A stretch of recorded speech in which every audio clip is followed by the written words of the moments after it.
Hi friends, ಎಲ್ಲರೂ ಹೇಗಿದ್ದೀರಾ? I hope ಎಲ್ಲರೂ ಚೆನ್ನಾಗಿದ್ದೀರಾ ಅಂತ ಭಾವಿಸ್ತೀನಿ. ಇದು ಶುಕ್ರವಾರದ ಮಧ್ಯಾಹ್ನದ ವ್ಲಾಗ್ ಆಗಿರುತ್ತೆ. ಆದರೆ ನಾನಿಲ್ಲಿ ಅಪ್ಲೋಡ್ ಮಾಡ್ತಿರೋದು ಒಂಚೂರು ಲೇಟ್ ಆಗಿದೆ, ಕ್ಷಮೆ ಇರಲಿ. ಇವತ್ತು ಒಂಚೂರು ತುಂಬಾ ಕೆಲಸ ಇತ್ತು ಹೊರಗಡೆ, ಹಂಗಾಗಿ ನಾನು ಮಧ್ಯಾಹ್ನ ಅಡುಗೆ ಮಾಡೋಕ್ಕಾಗಲಿಲ್ಲ. ಸರಿ ಅಂತೇಳಿ ಈಗ ನಾನು ನನ್ನ ಮಗ ಇಬ್ಬರು RR ನಗರ ಕಬ್ಬಾಳಮ್ಮ, ಶ್ರೀ ಕಬ್ಬಾಳಮ್ಮ ಮೀನೂಟ ಇಲ್ಲಿಗೆ ಹೋಗ್ತಾ ಇದ್ದೀವಿ. ಇದು ತುಂಬಾ ಇನ್ಸ್ಟಾಗ್ರಾಮಲ್ಲಾಗಿರ್ಬೋದು, ಯೂಟ್ಯೂಬಲ್ಲಾಗಿರ್ಬೋದು ತುಂಬಾ ಟ್ರೆಂಡಿ ಆಗಿದೆ. ಸುಮಾರು ಜನಕ್ಕೆ ಗೊತ್ತಿರುತ್ತೆ. ನಮ್ಮ ಕೆಂಗೇರಿ ಮತ್ತು RR ನಗರ ಈ ಭಾಗದಲ್ಲಿ ಯಾರೆಲ್ಲ ಓಡಾಡ್ತೀರಾ ಅವ್ರಿಗೆ ಖಂಡಿತ ಈ ಹೋಟೆಲ್ ಬಗ್ಗೆ ಗೊತ್ತಿರುತ್ತೆ. ಬನ್ನಿ ಹೋಗೋಣ.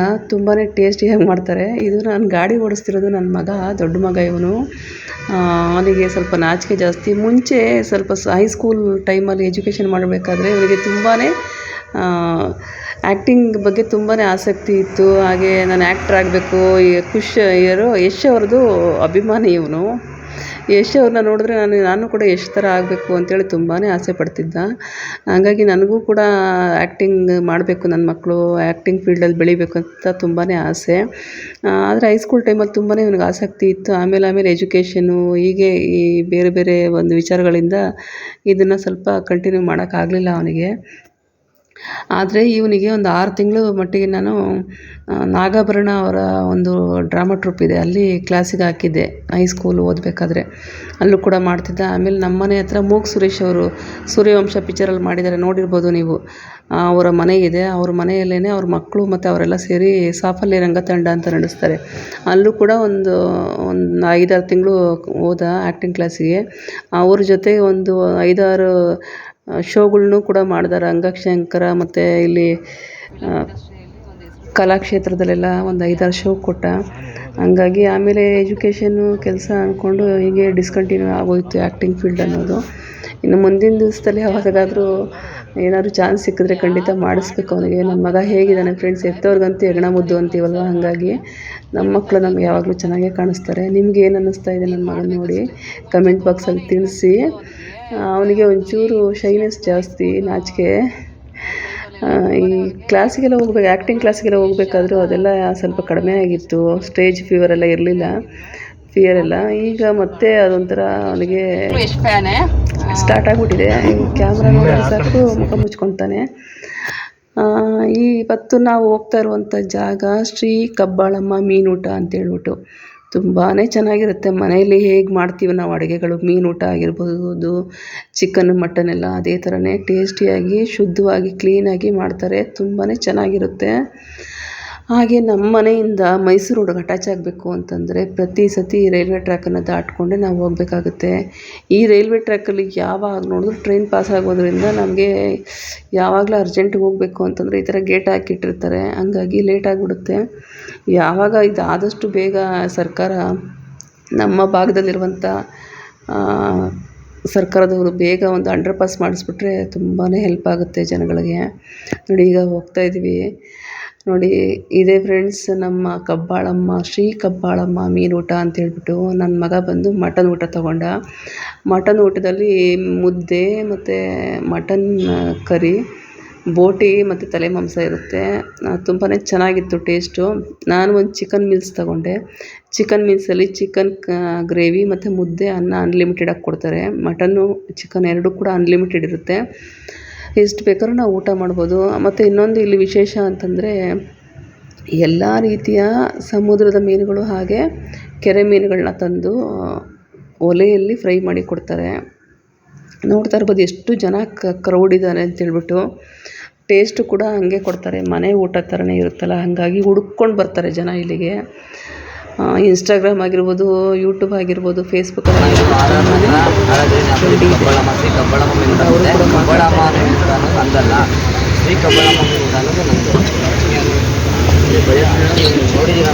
ನೋಡಿದ್ದೀರ ನೀವು. ಕಡಿಮೆ ಬೆಳಗ್ಗೆ ಊಟ ಕೊಡ್ತಾಯಿದ್ದೀನಿ. ಒಂದ್ಸಲಿ ವಿಸಿಟ್ ಮಾಡಿ, ಯೂಟ್ಯೂಬ್ ಚಾನಲ್ನ ಸಬ್ಸ್ಕ್ರೈಬ್ ಮಾಡಿ, ಎಲ್ಲ ಸಪೋರ್ಟ್ ಮಾಡಿ. ಇವಾಗ ಬೆಳೀತಾರಲ್ಲ ಸಪೋರ್ಟ್ ಮಾಡಿ.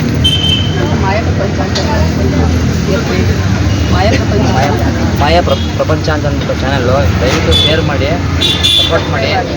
ಏನಪ್ಪ ಅಂತಂದರೆ ಸಬ್ಸ್ಕ್ರೈಬ್ ಆಗಿ, ಏನಪ್ಪ ಅಂತಂದರೆ ನೀವು ಎಮ್ಮಿಂದ ಒಂದೊಂದು ಲೈಕ್ ಕೊಡ್ತಿದ್ರು ಅವ್ರಿಗೂ ಒಂದು ಇಂಟ್ರೆಸ್ಟ್ ಬರುತ್ತೆ, ಸಪೋರ್ಟು ಇನ್ನು ನಮ್ಮಂಥವ್ರೆಲ್ಲ ಯೂಟ್ಯೂಬ್ಗಳನ್ನು ಬೆಳೆಸ್ತಾರೆ.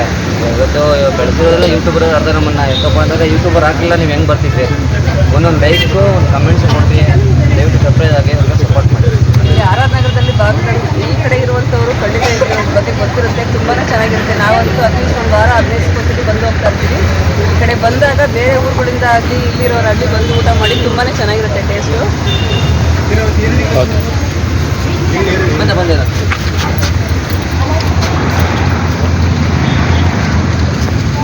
ಸರಿ ಅಂತೇಳಿ ಇಲ್ಲಿ ಊಟ ಮುಗಿಸ್ಕೊಂಡು ಈಗ ನಂದು ಕಾಲ್ ಚೈನ್ ಕಟ್ಟಾಗಿತ್ತು, ಹಂಗಾಗಿ ಆರ್ ಆರ್ ನಗರ ಬಂದಿದ್ದೀವಲ್ಲ, GRTಗೆ ಹೋಗಿ ಸ್ವಲ್ಪ ರೆಡಿ ಮಾಡಿಸ್ಕೊಳ್ಳೋಣ ಅಂತ ಬರ್ತಾಯಿದ್ದೀವಿ.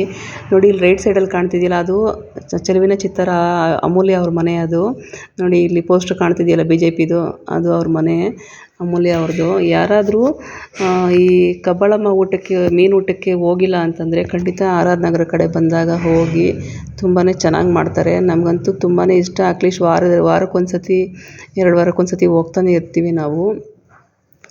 ಹಾಗೆ ಸರಿ ಇಲ್ಲಿ ಕಾಲ್ ಚೈನ್ ರೆಡಿ ಮಾಡಿಸ್ಕೊಳ್ಳೋಣ ಅಂಥೇಳಿ ಆರ್ ಆರ್ ನಗರ GRT ಜ್ಯುವೆಲ್ಸಿಗೆ ಬಂದ್ವಿ ನಾವು.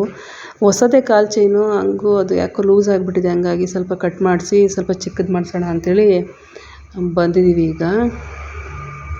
ಹಾಗೆ ಯಾರಾದರೂ ನನ್ನ ಚಾನಲ್ ಫಸ್ಟ್ ಟೈಮ್ ನೋಡ್ತಾ ಇದ್ದರೆ ಪ್ಲೀಸ್ ಸಬ್ಸ್ಕ್ರೈಬ್ ಮಾಡ್ಕೊಳ್ಳಿ, ಲೈಕ್ ಮಾಡಿ, ಶೇರ್ ಮಾಡಿ, ಹಾಗೆ ಬೆಲ್ ಬಟನ್ ಕ್ಲಿಕ್ ಮಾಡ್ಕೊಳ್ಳಿ. ನಾನು ಹಾಕುವಂಥ ಎಲ್ಲ ವಿಡಿಯೋಗಳು ನಿಮಗೆ ನೋಟಿಫಿಕೇಷನ್ ಸಿಗುತ್ತೆ. ನೋಡಿ ಬಂದ್ವಿ ಈಗ GRT ಜ್ಯುವೆಲ್ಸಿಗೆ.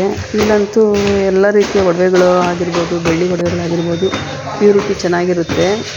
ಹಾಗೆ ನಾವು ಯಾವುದೇ ಒಂದು ಒಡವೆದಾಗಿರ್ಬೋದು, ಏನೇ ಒಂದು ಒಡವೆಗಳಾಗಲಿ, ಬೆಳ್ಳಿ ವಸ್ತುಗಳಾಗಲಿ ತೊಗೋಬೇಕು ಅಂದರೆ ಇಲ್ಲೇ ಬರ್ತೀವಿ ನಾವು.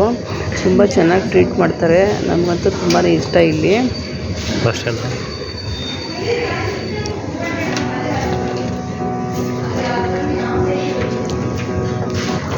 ಸರಿ ಇದೆಲ್ಲ ಮುಗಿಸ್ಕೊಂಡು ಮನೆಗೆ ಬಂದು ಸ್ವಲ್ಪ ಹೊತ್ತು ರೆಸ್ಟ್ ಮಾಡಿ, ಸಂಜೆ ಸ್ವಲ್ಪ ಇಲ್ಲಿ ಹಾರ್ಲಿಕ್ಸ್ ಮಾಡ್ಕೊಳ್ತಾ ಇದ್ದೀನಿ ಮಕ್ಳಿಗೂ ಕೂಡ. ನನಗೆ ನಮ್ಮ ಮನೇಲಿ ಕಾಫಿ ಟೀ ಎಲ್ಲ ಕುಡಿಯೋಲ್ಲ, ಹಾರ್ಲಿಕ್ಸು ಅಥವಾ ಬೋರ್ಮಿಟಾ ಈ ಥರ ಏನಾದ್ರು ಮಾಡ್ಕೊಂಡು ಕುಡಿಯೋದಷ್ಟೇ. ತುಂಬಾ ಇವತ್ತು ಬೆಳಗಿಂದ ಟಯರ್ಡ್ ಆಗಿಬಿಟ್ಟಿತ್ತು, ಹೊರಗಡೆ ಕೆಲಸ ಮತ್ತು ಅದು ಇದು ಅಂದ್ಕೊಂಡು ತುಂಬಾ ಟಯರ್ಡ್ ಆಗಿಬಿಟ್ಟಿತ್ತು ಇವತ್ತು. ಹಾಗಾಗಿ ಇಲ್ಲಿ ನಮ್ಮ ಮನೆ ಕೆಳಗಿನ ಮನೆಯವರು ಬಂದರು ಮಾತಾಡಿಸ್ಲಿಕ್ಕೆ, ಹಾಗಾಗಿ ಅವ್ರ ಹತ್ರ ಮಾತಾಡ್ತಾ ಇದ್ದೀನಿ. ಹಾಗೆ ಒಂದು ಸ್ವಲ್ಪ ರಿಲ್ಯಾಕ್ಸ್ ಮಾಡಿಕೊಂಡು ನಾನು ಕೂಡ ಹಾರ್ಲಿಕ್ಸನ್ನು ಕುಡಿದೆ. ಬೆಳಗಿಂದನೇ ತುಂಬಾ ಇವತ್ತು ಬ್ಯುಸಿ ಡೇ ಆಗಿತ್ತು ಫ್ರೆಂಡ್ಸ್. ಇವತ್ತು ನಮ್ಮ ಮನೇಲಿ ಬೆಳಗ್ಗೆನೇ ತರಕಾರಿ ಕೂಡ ತಂದು ಇಟ್ಟಿದ್ರು, ಅದು ಕೂಡ ಒಂದು ಬಾಕ್ಸ್ಗೆ ಹಾಕಿಟ್ಕೊಂಡಿಲ್ಲ ಫ್ರಿಜ್ಜಿಗೆ. ಹಂಗಾಗಿ ನೋಡಿದ್ನಲ್ಲ, ಸರಿ ಅದನ್ನು ಕೂಡ ಹಾಕಿಟ್ಬಿಡೋಣ ಅಂತ ಹಾಕಿಡ್ತಾಯಿದ್ದೀನಿ. ವಾರದಲ್ಲಿ ಎರಡು ಸತಿ ಅಥವಾ 3 ಸತಿ ಹಿಂಗೆ ತರಕಾರಿ ತೊಗೊಂಬಂದು ಇಟ್ಬಿಡ್ತಾರೆ ಮನೆಯಲ್ಲಿ. ಇವತ್ತು ಹೀರೆಕಾಯಿ ಮತ್ತು ಬದನೆಕಾಯಿ, ಸ್ವಲ್ಪ ಬೀನ್ಸು ಮತ್ತು ಹಸಿಮೆಣ್ಸಿನ್ಕಾಯಿ ಮತ್ತು ಸೊಪ್ಪೆಲ್ಲ ತೊಗೊಂಡು ಬಂದಿದ್ರು. ನಾನು ಇದನ್ನು ಹಂಗೆ ಬಾಕ್ಸಿಗೆ ಹಾಕಿಡಲ್ಲ, ತೊಳೆದು ಇಟ್ಬಿಟ್ಟಿರ್ತೀನಿ ಫಸ್ಟು. ತೊಳೆದಿಟ್ಟು ಮತ್ತು ಫ್ರಿಜ್ಜಲ್ಲಿ ಒಂದು ಬಾಕ್ಸಿಗೆ ಹಾಕಿಟ್ಕೊಂಡ್ಬಿಡ್ತೀನಿ. ಆವಾಗ ಫ್ರಿಜ್ಜು ಕೂಡ ನಮಗೆ ಬೇಗನೆ ಗಲೀಜಾಗಲ್ಲ, ನೀಟಾಗಿರುತ್ತೆ. ಹಾಗಾಗಿ ಎಲ್ಲ ತರಕಾರಿಗಳನ್ನು ನಾನು ಫ್ರಿಜ್ಜಲ್ಲಿ ಇಡೋಕ್ಕೆ ಹೋಗಲ್ಲ. ಈ ಬೀಟ್ರೋಟ್ ಆಗಿರ್ಬೋದು, ಆಲೂಗಡ್ಡೆ ಆಗಿರ್ಬೋದು, ಅಂಥದ್ದನ್ನೆಲ್ಲ ಹೊರಗಡೆನೇ ಇಟ್ಕೊತೀನಿ ನಾನು. ಟೊಮೊಟೊ ಕೂಡ ಇಡೋಕ್ಕೆ ಹೋಗಲ್ಲ. ವೆಜಿಟೇಬಲ್ಸ್ ಮಾತ್ರ, ಕೆಲವೊಂದನ್ನು ಮಾತ್ರ ನಾನು ಫ್ರಿಜ್ಜಲ್ಲಿ ಇಟ್ಕೊತೀನಿ. ಒಂದು ಸತಿ ಈ ಥರ ಕ್ಲೀನ್ ಮಾಡಿ ಎಲ್ಲ ನಾವು ನೀಟಾಗಿ ಇಟ್ಕೊಂಡ್ಬಿಟ್ರೆ ನಾವು ಅಡುಗೆ ಮಾಡೋ ಟೈಮಲ್ಲಿ ಈಸಿಯಾಗಿ ಕೆಲಸ ಆಗುತ್ತೆ. ಕರ್ಬೇವಿನ ಸೊಪ್ಪು ಕೂಡ ಬಾಕ್ಸಲ್ಲಿ ಇಟ್ಕೊಂಡಿದ್ದೀನಿ ನಾನು. ಕರ್ಬೇವಿನ ಸೊಪ್ಪನ್ನು ಕೂಡ ನೀಟಾಗಿ ತೊಳೆದು ಟಿಶ್ಯೂ ಪೇಪರ್ 2 ಕಡೆ ಹಾಕಿ ಬಾಕ್ಸಲ್ಲಿ ಈ ಥರ ಇಟ್ಕೊಂಡ್ಬಿಟ್ರೆ ನಮಗೆ ಕಡಿಮೆ ಅಂತಂದರೂ ನನಗಂತೂ ಒಂದು 20 ದಿವಸ ಬರುತ್ತೆ. ಬೇಗ ಕಪ್ಪಾಗೋದಾಗಲಿ ಹಾಳಾಗೋದಾಗಲಿ ಅದೆಲ್ಲ ಆಗಲ್ಲ. ಹಾಗೆ ಹೂವು ಕೂಡ ತಗೊಂಡು ಬಂದಿದ್ದರು, ಅದನ್ನು ಕೂಡ ಒಂದೇ ಕವರ್ಗೆ ಹಾಕಿಟ್ಕೊತಾ ಇದ್ದೀನಿ. ಲಾಸ್ಟ್ ಟೈಮ್ ತೊಗೊಂಡು ಬಂದಿದ್ದು ಸ್ವಲ್ಪ ಉಳ್ಕೊಂಬಿಟ್ಟಿತ್ತು ಮನೆಯಲ್ಲಿ, ಹಾಗಾಗಿ 2 ಸೇರಿಸಿ ಒಂದು ಕವರಲ್ಲಿ ಹಾಕಿ ಇಟ್ಕೊತಾ ಇದ್ದೀನಿ. ಮಧ್ಯಾಹ್ನಕ್ಕಂತೂ ಅಡುಗೆ ಮಾಡಿಲ್ಲ, ಸಂಜೆಗೆ ಏನು ಅಡುಗೆ ಮಾಡೋದು ಅಂತ ಅಂದ್ಕೊಂಡು ಇದೆಲ್ಲ ಕೆಲಸ ಮುಗಿಸ್ಕೊಂಡೆ. ಆಮೇಲೆ ಸಂಜೆ ಇವತ್ತು ನನ್ನ ಮಗ ಏನೋ, ಚಿಕ್ಕ ಮಗ ಇದ್ದಾನೆ ಮನೆಯಲ್ಲಿ, ಅವನೇನೋ ಪುಡ್ಡಿಂಗ್ ಮಾಡ್ತೀನಿ ಅಂತೇಳಿ ಹೇಳ್ತಾ ಇದ್ದ. ಸರಿ ಮಾಡು, ಹೇಗೆ ಮಾಡ್ತೀನಿ ನೋಡೋಣ ಅಂಥೇಳಿ ಹೇಳ್ತಾ ಇದ್ದೆ ನಾನು. ಹಾಗೆ ಹಸಿಮೆಣ್ಸಿನ್ಕಾಯಿ ಕೂಡ ನಾನು ಏನು ಮಾಡ್ತೀನಿ ಅಂತಂದರೆ ನೀಟಾಗಿ ತೊಳೆದು ಈ ಥರ ಪೇಪರ್ ಕವರ್ ಬರುತ್ತಲ್ಲ, ನ್ಯೂಸ್ ಪೇಪರ್ ಕವರು, ಅಂಥದ್ರಲ್ಲಿ ಹಾಕಿಟ್ಬಿಡ್ತೀನಿ. ಆ ನ್ಯೂಸ್ ಪೇಪರ್ ಕವರಲ್ಲಿ ಹಾಕಿ ನಾವು ಫ್ರಿಜ್ಜಲ್ಲಿ ಇಟ್ಕೊಳ್ಳೋದ್ರಿಂದ ನನಗೆ ಒಂದು ತಿಂಗಳಾದರೂ ಕೂಡ ಇದೇನು ಹಣ್ಣಾಗಲ್ಲ ಮತ್ತು ಹಾಳಾಗಲ್ಲ, ಚೆನ್ನಾಗಿರುತ್ತೆ. ನೀವು ಒಂದ್ಸತಿ ಟ್ರೈ ಮಾಡಿ ಬೇಕಾದರೆ, ಇದು ಟಿಪ್ಸ್ ಅಂತ ತಿಳ್ಕೊಳ್ಳಿ. ಬಾಕ್ಸಲ್ಲಿ ಹಾಕಿದ್ರೆ ನೀರು ಬಿಟ್ಟಂಗೆ ಆಗುತ್ತೆ ಹಸಿಮೆಣಸಿನ್ಕಾಯಿ, ಹಂಗಾಗಿ ನಾನು ಈ ಥರ ಪೇಪರ್ ಕವರಲ್ಲೇ ಹಾಕಿ ಇಡ್ತೀನಿ. ತುಂಬಾ ಚೆನ್ನಾಗಿರುತ್ತೆ, ವೇಸ್ಟ್ ಕೂಡ ಆಗೋಲ್ಲ. ನಮಗೆ ಜಾಸ್ತಿ ಕೆಲವೊಂದು ಸಲ ಯೂಸ್ ಆಗೋಲ್ಲ ಅಲ್ಲ ಹಸಿಮೆಣಸಿನ್ಕಾಯಿ, ತಂದಿದ್ದ ಹಾಳಾಗಬಾರ್ದು, ಅರ್ಧ ಕೆ ಜಿ 1 ಕೆ ಜಿ ತೊಗೊಂಬಂದ್ಬಿಡ್ತಾರೆ ನಮ್ಮ ಮನೇಲಿ. ಹಾಗಾಗಿ ಈ ಥರ ಹಾಕಿಟ್ಕೊಳ್ತೀನಿ. ಈಗೆಲ್ಲ ಕ್ಲೀನ್ ಮಾಡಿ ಫ್ರಿಜ್ ಬಾಕ್ಸಲ್ಲಿ ಹಾಕಿ ಎತ್ತಿಡ್ತಾಯಿದ್ದೀನಿ. ಹಾಗೆ ಬೆಳಗಿಂದ ಮನೆ ಕೂಡ ಸ್ವಲ್ಪ ಸರಿ ಕ್ಲೀನ್ ಮಾಡ್ಕೊಂಡಿರಲಿಲ್ಲ, ಹಾಗಾಗಿ ಮನೆ ಕೂಡ ಇವತ್ತು ಸ್ವಲ್ಪ, ಈಗ ಸಾಯಂಕಾಲ ಹೇಗೂ ಮಾಡಲೇಬೇಕಲ್ಲ, ಕಸ ಗುಡಿಸ್ಬೇಕಲ್ಲ ಅಂಥೇಳಿ ಮನೆ ಕೂಡ ಕಸ ಗುಡಿಸ್ಕೊಂಡೆ. ಇಷ್ಟೆಲ್ಲ ಕೆಲಸ ಮಾಡೋ ಅಷ್ಟೊತ್ತಿಗೆ ಸಂಜೆ ಒಂದು 6 ಗಂಟೆ ಆಗೇ ಹೋಯಿತು. ಮೊನ್ನೆ ನುಗ್ಗೆ ಸೊಪ್ಪಿಂದ ನಾನು ಬಾತ್ ಮಾಡಿ ತೋರಿಸಿದ್ನಲ್ಲ, ನುಗ್ಗೆ ಸೊಪ್ಪು ತೊಗೊಂಡು ಬಂದಿದ್ದೆ ಅವತ್ತು. ಜಾಸ್ತಿನೇ ಇತ್ತು ನೋಡಿ, ಒಂದು ಪೇಪರಲ್ಲಿ ಅದನ್ನು ಕೂಡ ಮಡಚಿ ಇಟ್ಟಿದ್ದೆ ನೋಡಿ, ಎಲ್ಲ ಬಿಟ್ಕೊಂಡ್ಬಿಟ್ಟಿದೆ ನೀಟಾಗಿ. ಈ ಥರ ಒಂದು ನೈಟ್ ಈ ಥರ ನಾವು ನುಗ್ಗೆ ಸೊಪ್ಪು ತಂದು ಒಂದು ಪೇಪರಲ್ಲಿ ಸುತ್ತಿಟ್ಟರೆ ಸಾಕು, ನುಗ್ಗೆ ಸೊಪ್ಪೆಲ್ಲ ಬಿಟ್ಕೊಳ್ಳುತ್ತೆ. ಅಷ್ಟೊತ್ತಿಗೆ ನನ್ನ ಮಗ ಕೂಡ ಹಾರ್ಲಿಕ್ಸ್ ಹಾಕಿ ಕುಡಿದ್ಬಿಟ್ಟು ಅಂಗಡಿಗೆ ಹೋದ. ಈ ಥರ ನುಗ್ಗೆ ಸೊಪ್ಪನ್ನು ಬಿಡಿಸಿ ನಾವು ಒಂದು ಬಾಕ್ಸಲ್ಲಿ ಕ್ಲೀನ್ ಮಾಡಿ ಇಟ್ಕೊಂಡ್ಬಿಟ್ರೆ, ನಾವು ಮೊಟ್ಟೆ ಪಲ್ಯ ಮಾಡ್ತೀವಲ್ವ ಅದಕ್ಕೂ ಹಾಕ್ಕೊಬೋದು. ಮೊಟ್ಟೆ ಪಲ್ಯ ಮಾಡಬೇಕಾದ್ರೆ, ಮೊಟ್ಟೆ ಪಲ್ಯ ಅಂತಂದರೆ ಮೊಟ್ಟೆ ಬುರ್ಜಿ ಮಾಡ್ತೀವಲ್ಲ ಫ್ರೆಂಡ್ಸ್, ಅದು ನುಗ್ಗೆ ಸೊಪ್ಪು ಕೂಡ ಹಾಕಿ ಅದನ್ನು ಮಾಡಬೇಕಾದ್ರೆ ಚೆನ್ನಾಗಿರುತ್ತೆ.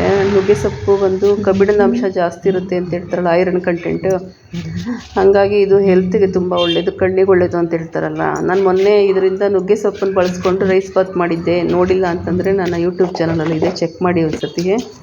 ತುಂಬಾ ಚೆನ್ನಾಗಿರುತ್ತೆ, ಟೇಸ್ಟಿಯಾಗಿ ಬಂದಿತ್ತು. ಫಸ್ಟ್ ಟೈಮ್ ನಾನು ಕೂಡ ಟ್ರೈ ಮಾಡಿದ್ದೆ, ಅದನ್ನು ಚೆನ್ನಾಗಿ ಬಂದಿತ್ತು. ಹಾಗೆ ಅದನ್ನೆಲ್ಲ ಕ್ಲೀನ್ ಮಾಡಿ ಡೈನಿಂಗ್ ಟೇಬಲ್ ಕೂಡ ಕ್ಲೀನ್ ಮಾಡ್ಕೊಂಬಿಟ್ಟೆ. ಸೊಪ್ಪೆಲ್ಲ ನೋಡಿದ್ರಲ್ಲ ಫ್ರೆಂಡ್ಸ್, ಇವತ್ತಿನ ನನ್ನ ವ್ಲಾಗ್ ಹೇಗಿತ್ತು ಅಂತ ಕಮೆಂಟ್ ಬಾಕ್ಸಲ್ಲಿ ತಿಳಿಸಿ. ಮತ್ತು ನಾನು ನಾಳೆ ಇನ್ನೊಂದು ವಿಡಿಯೋದಲ್ಲಿ ಸಿಗ್ತೀನಿ.